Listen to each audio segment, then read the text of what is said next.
Ya, comienzo con luxación de cadera, doctora, con fractura de rótula. A ver, luxación de cadera. Ya. Ay, Dios. Ya. Bueno, buenas tardes, doctor y compañeros. Vamos a hablar hoy sobre la luxación de cadera. Bueno,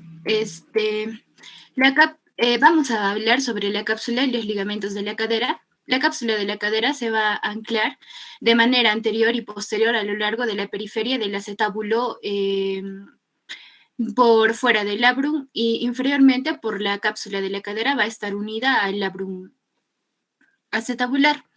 Vamos a ver que los ligamentos iliofemorales y pubofemorales van a reforzar la cápsula anterior a la cadera, mientras que el ligamento isquiofemoral va a reforzar la cápsula posterior, ¿no? Vamos a recordar acerca de la anatomía. Vamos a ver que el ligamento iliofemoral también se va a conocer como el ligamento Y de Bigelow y se va a originar en la espina ilíaca anteroinferior y se va a insertar en la línea intertrochantaria. El ligamento iliofemoral se va a tensar en extensión completa. ¿Para qué? Para que se pueda prevenir una luxación anterior y una hiperextensión de la cadera. Y el ligamento pubofemoral se va a unir a la parte inferior y medial de la cápsula. También tenemos al ligamento isquiofemoral, que como su mismo nombre lo dice, ¿no? Del isquion al fémur, va a reforzar la cápsula posterior y va a proporcionar una restricción para la rotación interna de la cadera. Entonces, ¿qué constituye una lesión grave y relativamente infrecuente las luxaciones de las caderas? Según diferentes estudios, la luxación posterior de la cadera se va a asociar a una fractura de la cabeza femoral en un porcentaje de 6 a 16% de los casos. Estas lesiones suelen acontecer en traumatismos de alta energía y generalmente accidentes de tráfico. Y para valorar la presencia de las fracturas acetabulares, se debe asegurar una reducción correcta y descartar la presencia de cuerpos libres intraarticulares.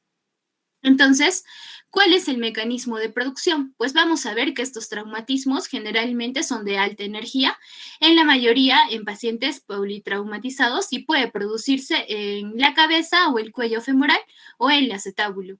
Y el mecanismo por el que la luxación de cadera se acompaña de fractura es doble. En primer lugar, cuando la energía es remanentemente elevada, y también, por otro lado, mediante las maniobras de reducción que van a ser forzadas, que pueden revelar fracturas no desplazadas. Es por eso que es importante valorar detenidamente una radiografía previa a una reducción para que se pueda descartar las fracturas no desplazadas.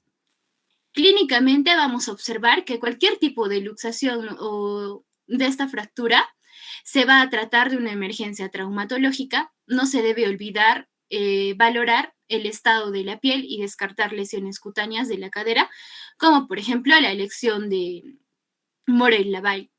Y la luxación posterior típicamente se va a presentar mediante una flexión, ¿no? Como vemos, una rotación interna y una aducción de la extremidad, mientras que la luxación anterior se va a caracterizar por una luxación, por una flexión, una rotación externa y una abducción, ¿no? Y va a haber un acortamiento del miembro que va a manifestarse en ambos casos.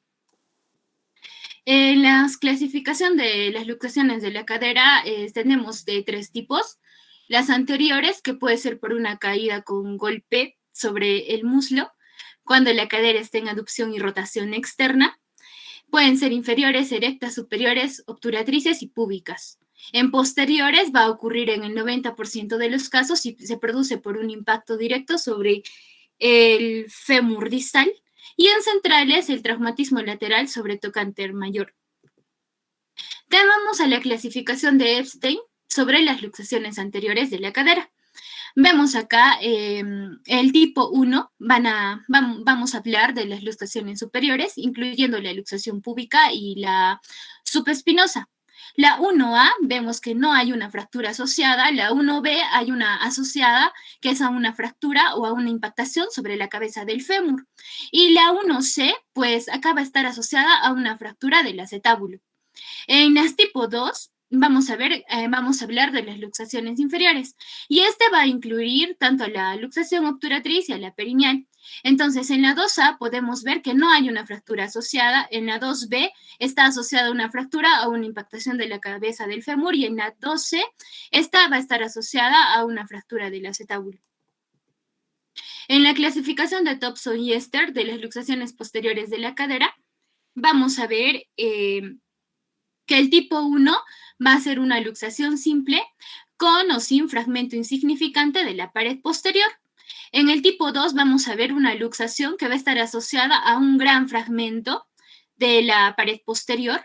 Acá en el tipo 3, pues podemos ver que la luxación con un fragmento conminuto de la pared posterior, ¿no?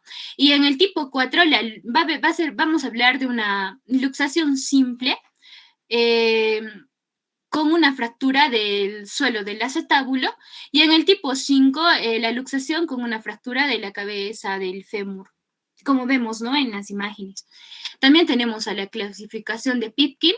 Bueno, en esta clasificación vamos a hablar de 4 subtipos. En el tipo 1 vemos que hay una luxación, pero con una fractura de la cabeza femoral caudal a la fobia. En el tipo 2 va a haber una luxación con una fractura de la cabeza femoral que se va a extender hasta craneal, hasta la fobia, ¿no? Y en el tipo 3 vemos que la luxación va a ser con una fractura de la cabeza y el cuello femoral. Ya acá implica el cuello. En el tipo 4 implica la luxación de la fractura de la cabeza femoral y también de la fractura del tipo acetabular.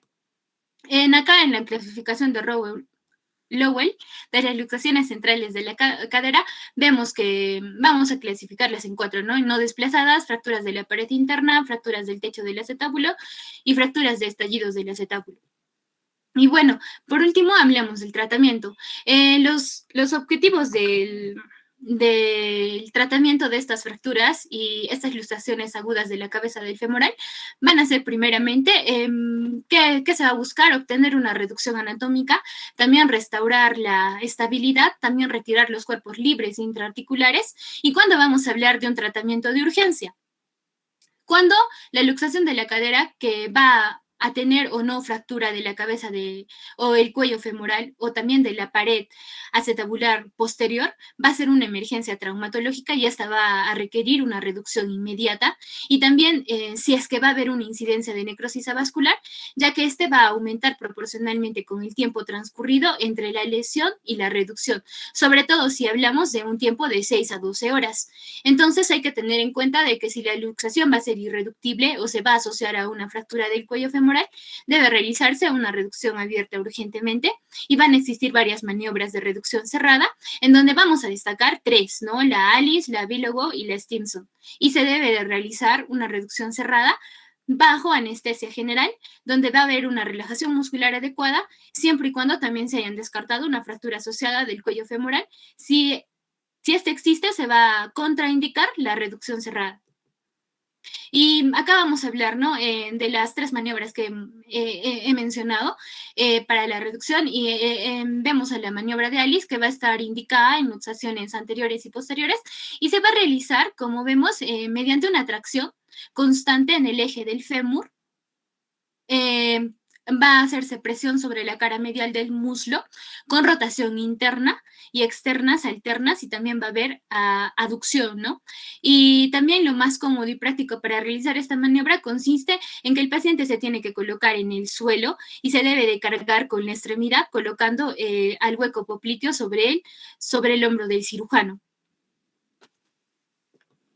También vemos la maniobra de Bigelow. Esta maniobra va a estar indicada en luxaciones posteriores. Vemos que se va a realizar una tracción, una aducción, una rotación externa y una extensión. Y la maniobra de Stimson se va a realizar con el paciente boca abajo, con tracción constante en el eje del fémur y la rotación interna. También se le conoce como la técnica de la gravedad, como podemos ver en la imagen. Y una vez que va a ser reducida la luxación, con ayuda de la exploración clínica, el estudio radiográfico y la tomografía, se va a valorar la estabilidad de la cadera. Y tenemos que tener en cuenta que las luxaciones van a estar asociadas a fractura y van a requerir tratamiento quirúrgico según el tipo de lesión. Hablamos del tratamiento de urgencia. Cuando la mayoría de las fracturas son de la cabeza femoral, van a requerir intervención quirúrgica y las indicaciones principales para que se haga una cirugía son una inestabilidad de cadera, una incongruencia de la superficie articular debido a que va a haber una reducción anatómicamente adecuada. Hablamos de un gap articular más de 2 milímetros y también cuando hay presencia de cuerpos óseos intraarticulares. El abordaje quirúrgico adecuado va a depender de varios factores, como la localización de la fractura, también el estado de la piel, la preferencia del cirujano y la existencia de lesiones asociadas con fracturas acetabulares. Y en los tipos de fractura de tipo 1 y 2 de PICPI, el abordaje anterior va a parecer que va a estar más asociado a tiempos quirúrgicos más cortos y va a haber menos pérdida de sangre, mientras que se va a aportar una buena visualización para la osteosíntesis, ¿no? Y en las fracturas de la cabeza femoral que van a estar asociadas al tratamiento de la fractura de tipo urgente y van a tener un pronóstico malo, pues la reducción anatómica y la fijación estable de la fractura van a ser básicas para que se puedan obtener buenos resultados, ya que aún con una reducción cerrada correcta, los fragmentos intraarticulares van a convertir la articulación en inestable. Eso sería, doctor, respecto a luxación de cadera. Muy amable, doctora. Felicitaciones por la exposición. Juan Diego, ¿quién seguiría con fracturas de rótula? Doctor, mi compañero Ríos Méndez. Adelante, doctor. Sí, doctor.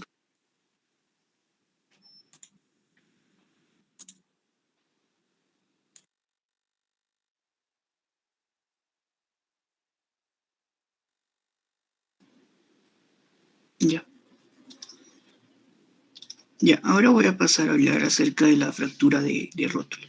Empezando por anatomía. La rótula o patela es un hueso pequeño que visto de frente es de una forma triangular. Está ubicada frente a la articulación de la rodilla, donde ésta se une con el fémur y con la tibia. Su función va a ser la de la transmisión de la tensión generada por el músculo cuádriceps hacia la parte inferior de la pierna sin interrupción, lo que va a permitir una extensión de la rodilla. Va a proteger la rodilla y va a conectar los músculos de la parte delantera del muslo con la tibia. Va a tener, dentro de sus partes, va a tener dos caras, una base y un vértice, como se ve en la imagen. La cara anterior va a ser convexa, de arriba a abajo y también en sentido transversal. Está cubierta por manojos fibrosos procedentes del tendón del cuádriceps, que este es el único músculo que se inserta en esta cara. Luego, para la cara posterior va a tener dos partes, la parte inferior que va a ser rugosa, próxima al paquete adiposo, y la parte superior que va a ser lisa, próxima a los cóndilos del fémur. Respecto a la base, va a ser de una forma pequeña, con superficie triangular de vértice superior, y el vértice va a servir como inserción del ligamento rotuliano.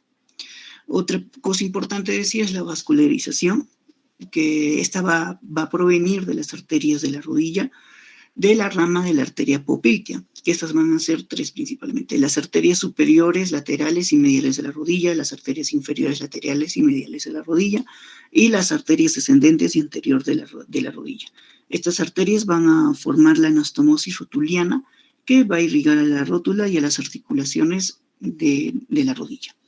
Respecto a los ligamentos, va a presentar tres ligamentos: el ligamento patelofemoral medial y lateral, el ligamento patelotibial lateral y medial. En tendones va a haber dos, principalmente tendón rotuliano y tendón coaccipital, y los músculos, como les dije anteriormente, el músculo cuádriceps, cuya función principal va a ser la transmisión de la tensión generada por el músculo cuádriceps hacia la parte inferior de la pierna, lo que va a permitir una extensión de la rodilla. Ya, para la fractura de la rótula, primero va a haber tres mecanismos de acción para la producción de esta fractura: un mecanismo de lesión directa, un mecanismo de lesión indirecta y un mecanismo de lesión combinada. Para el mecanismo de lesión directa es mediante un trauma con patrones de fractura incompletos, simples y estrellados, o hasta con minutos. Va a ser de desplazamiento menor, va a presentar una abrasión y lesiones abiertas y una extensión activa de la rodilla. Si el mecanismo de lesión es indirecto, va a haber una contracción forzada del cuádriceps con rodilla en posición semiflexionada, una fuerza intrínseca superada o una fractura transversal con conmisión variable del polo inferior. Acá se va a perder la extensión activa. Y si el mecanismo de lesión es combinado, va a ser mediante un trauma con impacto, ya sea directo o indirecto a la rodilla, y va a haber la presencia de fragmentos de fractura muy separados. Para la clasificación, primero la clasificación descriptiva. Acá se va a tener dos tipos, si es abierta o es cerrada, si va a presentar desplazamiento. Los patrones van a ser los siguientes, puede ser estrellado, puede ser conminuto, puede ser transversal, vertical o hasta polar, y también de tipo osteocondral, como se ve en las imágenes. Luego, para la clasificación AO, respecto a la A, vamos a tener la extraarticular. Si es un A1, va a ser por avulsión, y si es un A2, va a ser por un fragmento aislado. Para el B, si es parcialmente articular, y si va a ver la presencia del aparato extensor intacto, ¿no? Si es B1, va a ser una vertical lateral, como se ve en la imagen, una B2, una vertical medial, y una B3 hasta una presencia de fractura conminuta. Y para la clasificación C, es ya completamente articular, la zona de rotura va a ser articular, y la C1 puede ser transversa, la C2 transversa con segundo fragmento, y la C3 una lesión compleja. También tenemos la clasificación de Duparc, que primero tenemos si esta va a tener una interrupción del aparato extensor, que va a haber en tres tipos. Si es la fractura transversal en el tercio inferior de la unión, que interrumpe la continuidad. Si es el tipo 2, va a haber una conminución del fragmento inferior a la línea transversal, y si es el tipo 3, va a haber una fractura conminuta con afectación global de toda la rótula. Y si el otro tipo es si hay interrupción del aparato extensor, en esta ya va a ser vertical, marginal o lateral y osteocondral, como se ve en la imagen, o totalmente desplazado. Para el tratamiento, si queremos hacer un tratamiento conservador, las indicaciones van a ser en aquellas fracturas que no están desplazadas o en fracturas con escaso desplazamiento, máximo de 2 a 3 milímetros. Si va a haber una rotura mínima articular, si es de 1 a 2 milímetros, y si requiere mecanismo extensor intacto.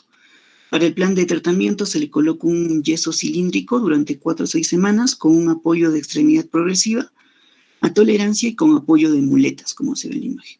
Y la presencia de rehabilitación, ¿no? Ver los signos radiográficos de consolidación, ejercicios de fortalecimiento con flexión y extensión activa con una prótesis de rodilla articulada y bloqueada en extensión y en un principio para la deambulación. Si queremos optar también por ese tratamiento, debemos hacer seguimiento radiográfico para ver la presencia o no de complicaciones. Y para el tratamiento quirúrgico, las indicaciones, si hay una congruencia articular mayor a los 2 milímetros, si hay la presencia de desplazamiento del fragmento mayor a 3 milímetros, o si la fractura es abierta directamente. Para el posoperatorio se va a colocar una férula durante 3 a 6 días hasta que la piel haya cicatrizado. Se realiza fisioterapia de instalación rápida, ejercicios activos que ayudan en la amplitud del movimiento y el apoyo que se debe progresar en 6 semanas de realización de los ejercicios. También la presencia de dispositivos de movimiento pasivo continuo que se usan si es que la persona lo va a tolerar, o si también en pacientes con fractura conminuta o reparación marginal van a requerir una inmovilización neta de 3 a 6 semanas. Eso sería todo. Muy amable, doctor. Juan Diego, ¿quién continúa? Mi compañera Salazar Vivanco, doctor. Adelante, por favor. Ya, doctor, voy a presentar sobre luxación de cadera. ¿Está bien? Adelante, doctora.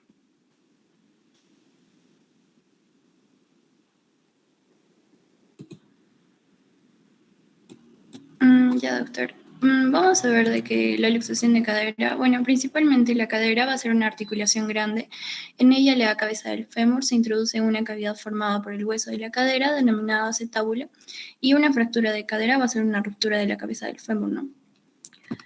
En lo que es la anatomía, vamos a ver que la articulación de la cadera va a ser una enartrosis y su estabilidad va a estar determinada por la configuración ósea y por los ligamentos, ¿no? Así también como la congruencia de la cabeza del fémur dentro del acetábulo. Este acetábulo que mencionamos va a estar formado por la confluencia del isquion, del ilion y del pubis en el cartílago trirradiado. Y el 40% de la cabeza del fémur va a estar cubierta por el hueso acetabular en cualquier posición de la cadera. También vamos a ver que la cápsula articular de la cadera va a estar formada por gruesas fibras longitudinales que van a estar suplementadas por unas condensaciones ligamentosas más resistentes, dentro de las cuales están los ligamentos ya mencionados, ¿no? El iliofemoral, el pubofemoral y el isquiofemoral, los cuales se van a extender por una trayectoria espiroidea y van así a evitar la extensión excesiva de la cadera. Por otro lado, vamos a ver aquí en esta imagen que la irrigación principal de la cabeza del fémur va a provenir de las arterias circunflejas femorales media y lateral, también de las ramas de la arteria femoral profunda.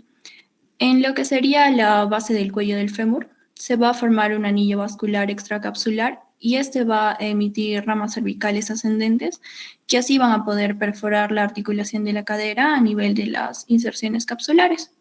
Y también mencionar de que el nervio ciático va a salir de la pelvis por la escotadura ciática mayor y que va a haber cierto grado de variabilidad en las relaciones del nervio con el músculo piriforme, lo cual va a ser importante más adelante por el cuadro clínico y todo eso. Con respecto a la epidemiología, hasta el 50% de los pacientes que sufren una luxación de cadera presentan fracturas concomitantes en otra zona.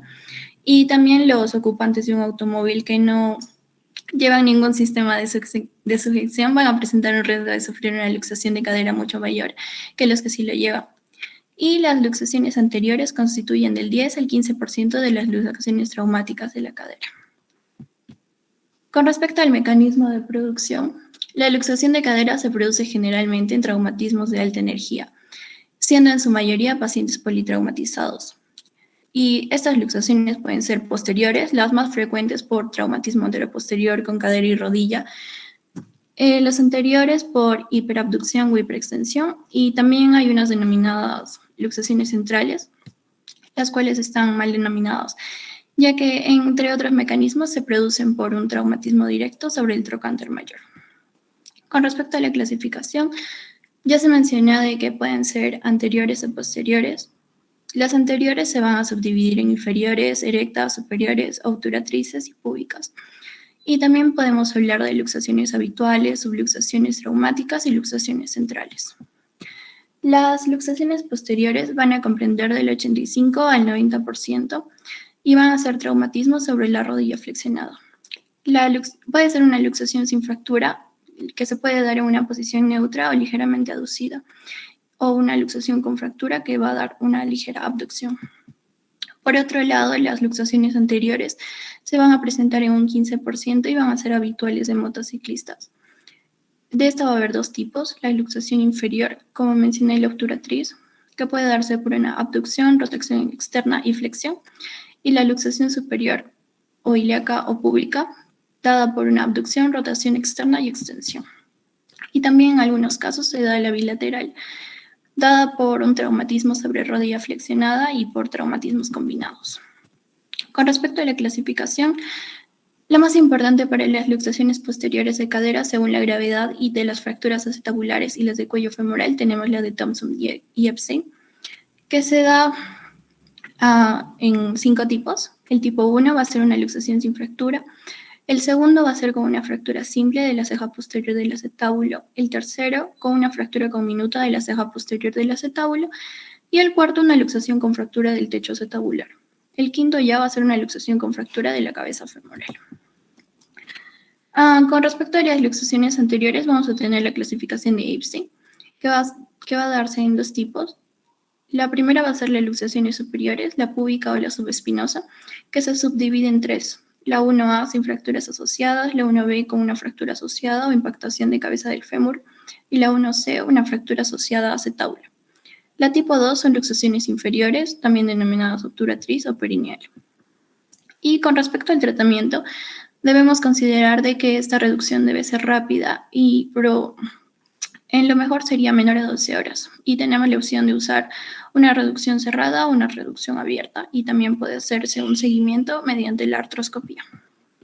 Primero tenemos el método de Allison, lo que sería una reducción cerrada.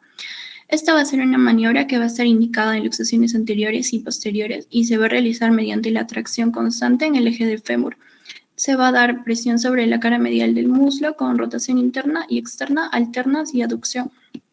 También esta puede estar modificada para luxaciones anteriores. Y el método de Stimson, ¿En qué consiste este método? Pues el paciente se coloca sobre la camilla en decúbito prono, con la pierna afectada por fuera, lo cual sitúa la extremidad en 90 grados de flexión de la cadera y 90 grados de flexión de la rodilla. En esta posición, el ayudante va a inmovilizar la pelvis y el cirujano va a aplicar una fuerza en dirección anterior sobre la parte proximal de la pantorrilla. Pero esta va a ser una técnica difícil de utilizar en el servicio de urgencias. Y bueno, posterior a la reducción cerrada, podemos hacer el seguimiento mediante radiografías, también se debe explorar la estabilidad, podemos realizar una tomografía, una artroscopía, incluso una tracción ósea con clavo tibial. Por el otro lado tenemos el tratamiento con la reducción abierta, que este va a estar indicado, por ejemplo, en luxaciones irreducibles, también cuando hay una lesión iatrogénica del nervio ciático, reducciones no concéntricas, la fractura de acetábulo y también cuando está asociada a fractura de cabeza o cuello femoral. Por último, mencionar algunas de las complicaciones, como puede ser la osteonecrosis, que se va a producir de un 5 al 40% de las lesiones y va a tener un mayor riesgo si aumenta el tiempo hasta la reducción. También tenemos la artrosis postraumática, que va a ser la más frecuente complicación a largo plazo de las luxaciones de cadera. La luxación recurrente va a ser rara y, por último, la lesión neurovascular, donde el nervio ciático se lesiona en el 10 al 20% de las luxaciones de cadera. Y esto se va a dar generalmente por la elongación debido al desplazamiento posterior de la cabeza luxada o por un fragmento desplazado. Eso sería todo, doctor. Muchísimas gracias, doctora Gabriela. Juan Diego, ¿o alguien más que quiera aportar algo? Sí, doctor, mi compañera Sandoval Carazas. Adelante, doctora. Doctor, buenas tardes. Doctor, fractura de rótula podría presentar. Claro que sí, doctora, adelante.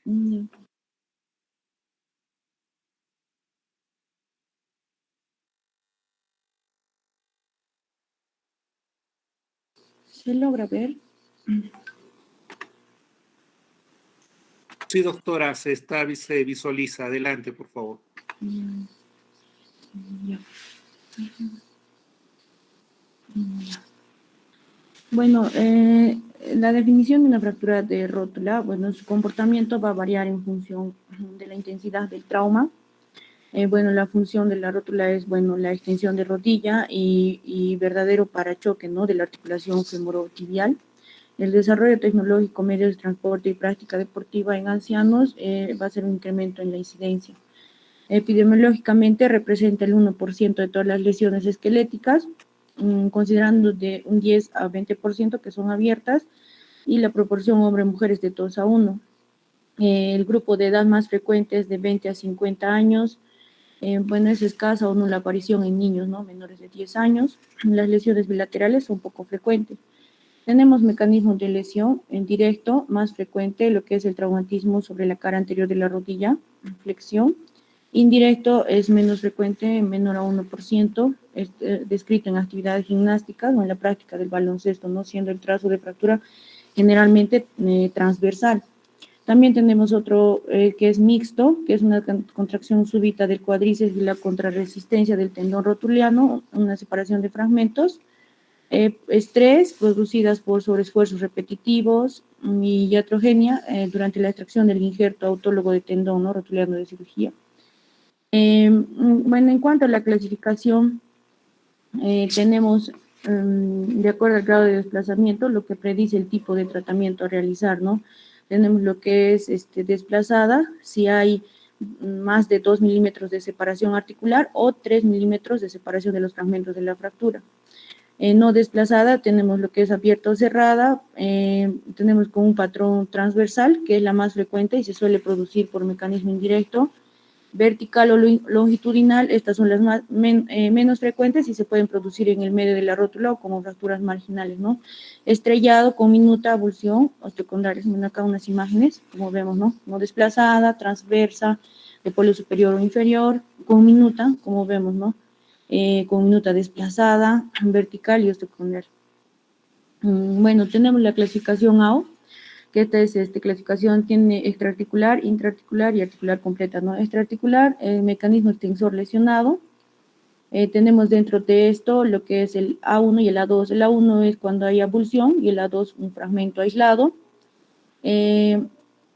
Tenemos el tipo B, que es parcialmente articular, B1, que es vertical lateral, B2, vertical medial, B3, una ecominuta. Y el tipo C, que es completamente articular, cuando hay rotura del aparato extensor, C1 cuando es transverso, C2 transverso con segundo fragmento y una C3 que es compleja, ¿no? Bueno, tenemos otra clasificación de SAOP, esta es para rótula bipartida, ¿no? La rótula bipartida se puede diferenciar de las fracturas rotulianas agudas por el aspecto radiográfico y la ubicación, ¿no?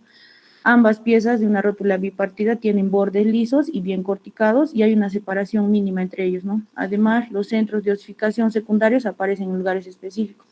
Dentro de esta clasificación tenemos tipo 1, que es el polo inferior, que es un 5%, tipo 2, lateral o vertical, tipo 3, superolateral, ¿no? Acá hay una imagen. Bueno, ¿continúa, doctor, con tratamiento? Adelante, doctora, por favor, continúe.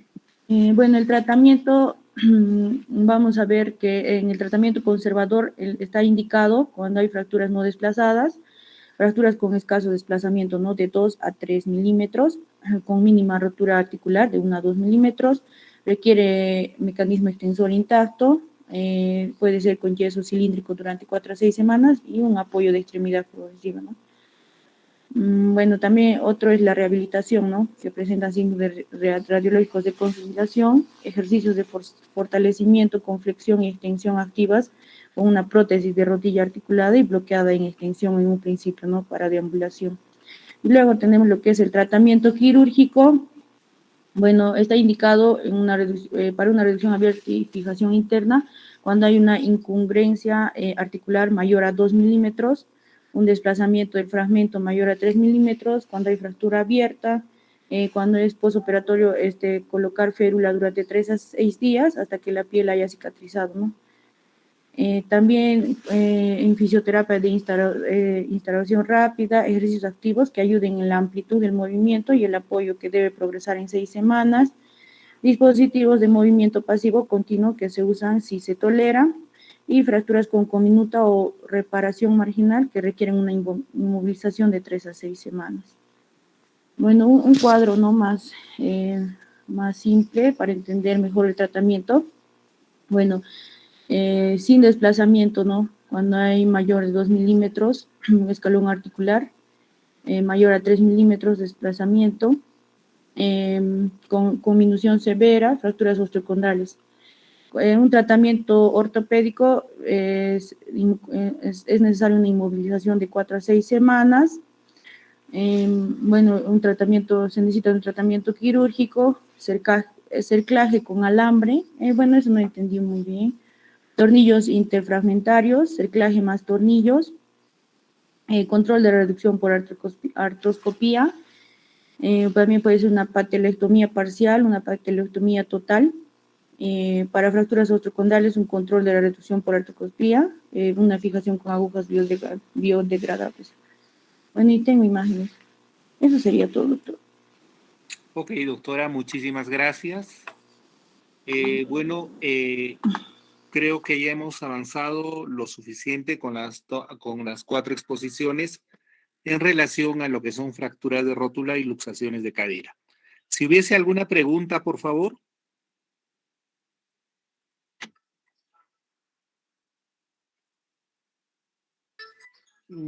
Ambas clasificaciones son bastante útiles y ambas clasificaciones se utilizan. Para lo que es rótula, la que se utiliza más es la clasificación AO. Y para la luxación, la de Pulkin, ¿no?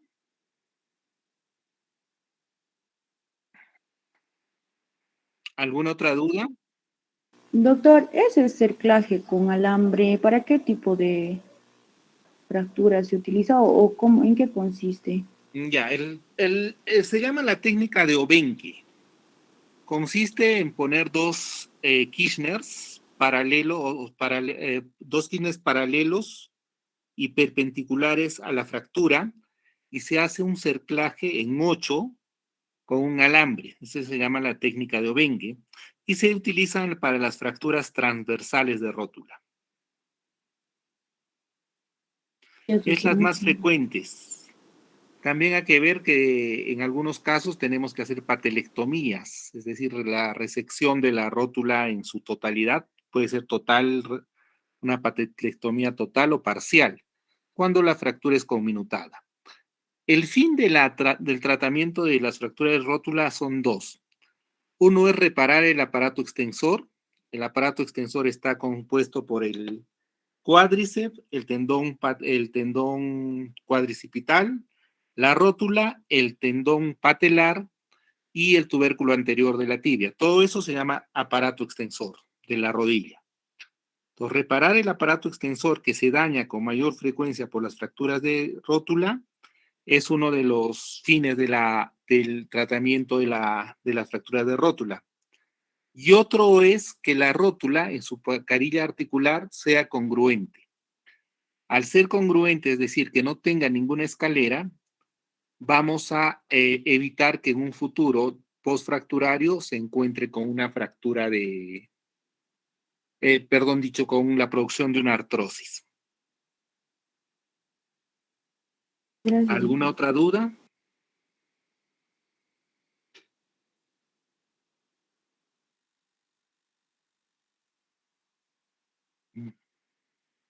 Si no hay alguna duda ni pregunta, entonces nos estaríamos viendo el próximo miércoles. Nos toca fracturas de tibia.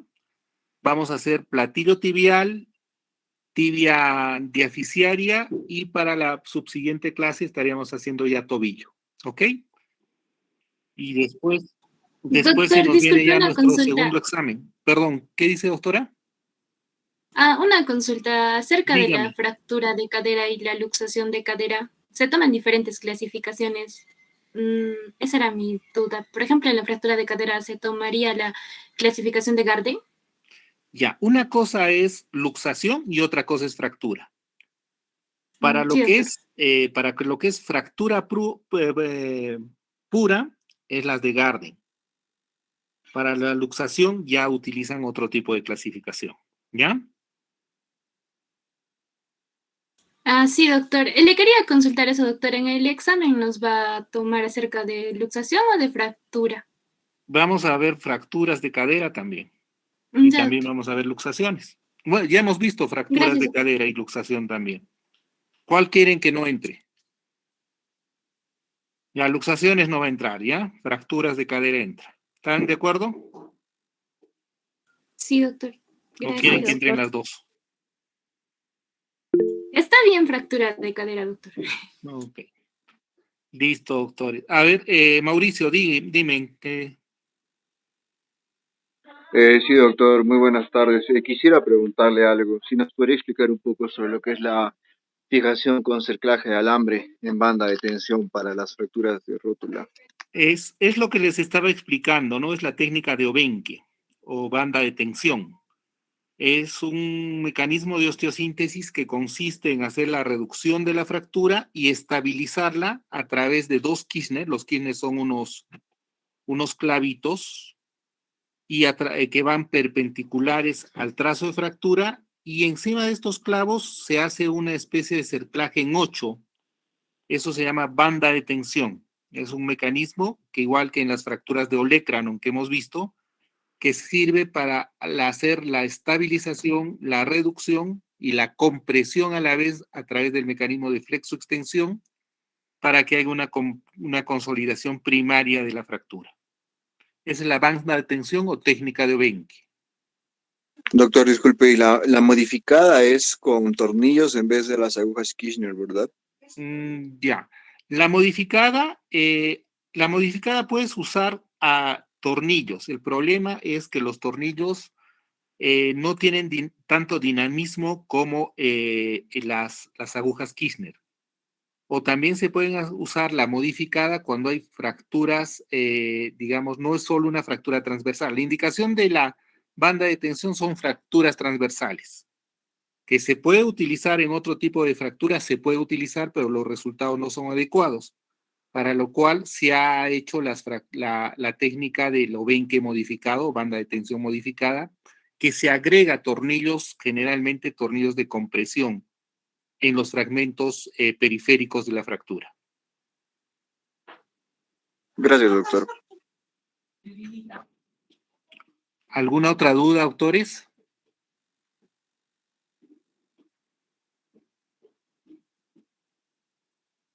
Muchísimas gracias por su atención. Nos estamos viendo el próximo miércoles a las 14:30.